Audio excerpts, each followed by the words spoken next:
2021 saw a lot of highs for TWOth Autosport. A team championship with first and third place in Drivers' Championship. We got a Crew Chief of the Year to finish off the year. 2021 was probably our best ever, and it just helped roll momentum into 2022.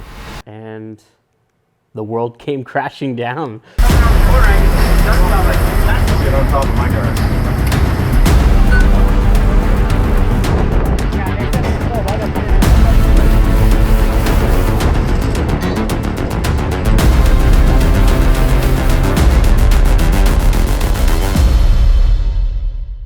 How do you want me to intro it?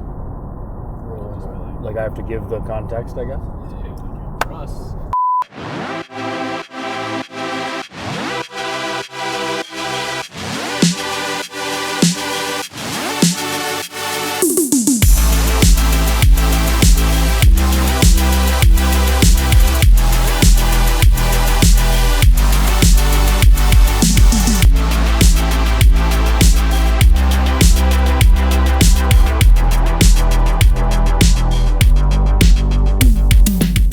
TWOth has really existed just since we were kids. It's two little brothers racing against each other in their pedal go-karts down the driveway.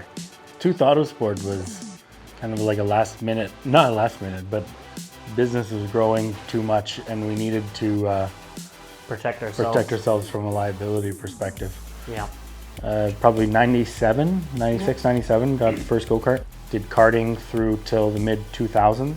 We ran in Canada for a few years and then focused on the US market for road racing.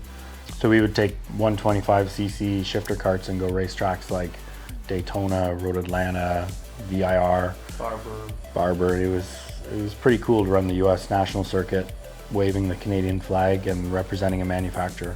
In high school, there was a lot of karting work we could do and tuning and coaching with people.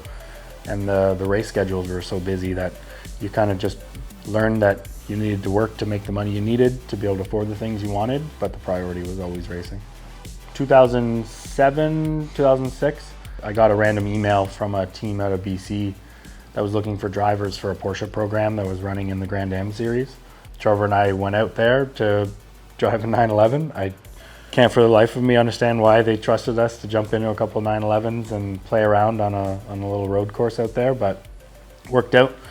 We were comfortable, and I think some of the mechanical understanding as we were kids of how things worked allowed us to communicate back and forth and understand what we needed to about the cars so we could actually get the most out of it. Around the same time, Calabogie had just been built, so we started coaching here at Calabogie. I worked with a couple guys in Porsches initially, and then started coaching for the track and just trying to bring whatever value we could as racers, as karting racers, and as now car racers, just to help educate a growing market here in the Ottawa area. And they had a fleet of Mustangs that were built originally in town, and then now they were living out here in Calabogie. And as a racetrack, having a fleet of cars that you were using as a coaching tool required a mechanic that knew a little bit more about racetrack dynamics, the physics that were happening, and some of the required turnover work that we need to do on those Mustangs. Calabogie Motorsport Park is a terrific facility. Opened in 2006, it gives you the best opportunity to learn racecraft because of the challenging circuit. It's great for professional drivers as well as novice drivers and presents unique opportunities. Calabogie is also known as a great test facility for car manufacturers and other companies for developing their programs. Multimatic did a significant amount of their Ford GT testing program at Calabogie Motorsport Park.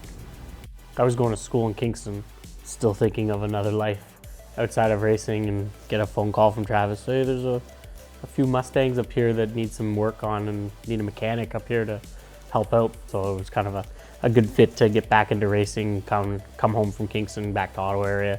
Being based at Calabogie Motorsport Park gives TWOth Autosport a great advantage. Accessibility, track time, that's what's important to racers.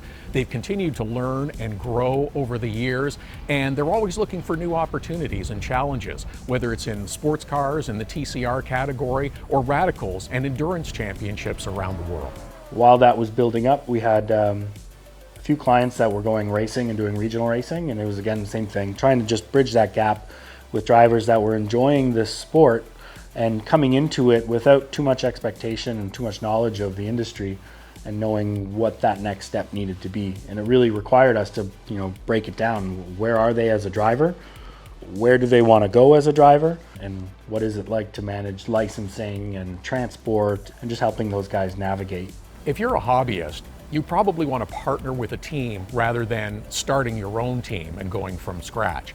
This will give you an opportunity to tap into their knowledge. They can operate the car and run the car for you, and you can take advantage of their services available. How drivers get involved in motorsports can start at the simplest of levels, whether it's a school, whether it's lapping days and getting instruction and learning the basics of driver technique. From there, you may want to enter into a formal racing series, be it at a regional level, maybe provincial. Ultimately, the top sports car series in Canada is the FEL SCCC Championship. Over the last couple of years, we've seen some tremendous performances from drivers that have led to even bigger careers outside of the country in other sports car racing series. Fast forward, a lot of our clients start going faster and faster, and they're looking for that next level, the next plateau that they can race at. So we started working with more serious clients that had specific goals, build a sustainable business that can take people racing, that can share in some of those costs. We could have the opportunity to do some really cool racing where people could work together and you could build a group that wanted to go experience these things. After a few successful seasons with the Gen 1 car, we've also done some IMSA racing as well. We're really excited to get this Gen 2 car, take on North America's top sports car racing teams at Daytona in January. TWOth Autosport has really cemented their relationship with the Audi RS3 LMS program. They continue to grow in multiple championships. They've run up to 6 of those cars in different championships. We had the opportunity to get 2 of the brand new Audi TCRs. We worked with Audi Canada closely to make sure we got those for our 2 customers. And we took delivery in December. And we started to work immediately on those cars to get ready for Daytona. And pretty much at that point is where the hurdles started coming to us for 2022 and never stopped. We made a decision as a team to not do Daytona because of a recent COVID outbreak and the difficulties of crossing the border.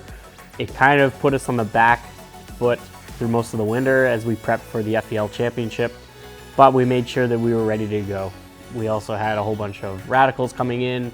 We had what looked like was going to be a packed trailers to go to all these FEL Championship races. Through COVID, a lot of people were slowing down their racing and just focusing on local race events. So as COVID was starting to wind down and the pressure of traveling during COVID was subsiding, everybody was really excited to go racing. So you had a super high demand, a lot of technical hurdles with a new gen race car, limited parts availability, limited testing availability in Canada in the wintertime. What was a 5 race IMSA championship quickly dropped down to a maximum 3 race for us, and then had to now try to readapt these cars back to the sprint racing format for FEL and removing some of those components that we were using for endurance racing. So it definitely had our hands full as we started the 2022 season.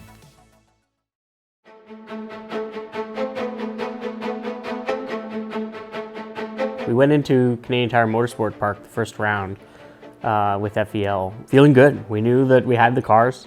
We knew we had some pace in preseason testing. We felt really good, and it was a Saturday afternoon. We just finished qualifying. It was a reasonable qualifying for the team, and the world came crashing down over Canadian Tire Motorsport Park, and it pretty much wiped out the weekend after a tornado went through.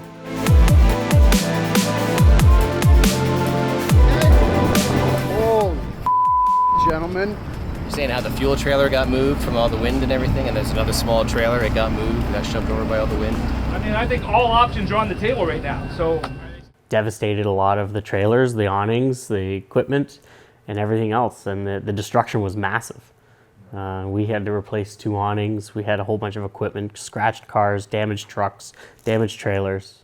Not only were you worried initially, for the equipment and what was going to happen with the weekend, we're all focused on going racing, but then it really quickly puts it in perspective that we've got team members, crew, drivers, families, guests that are now in a natural disaster, and you have a tornado going through. So your priority shifts to making sure everybody's all right and making sure the team's okay, people around the racetrack.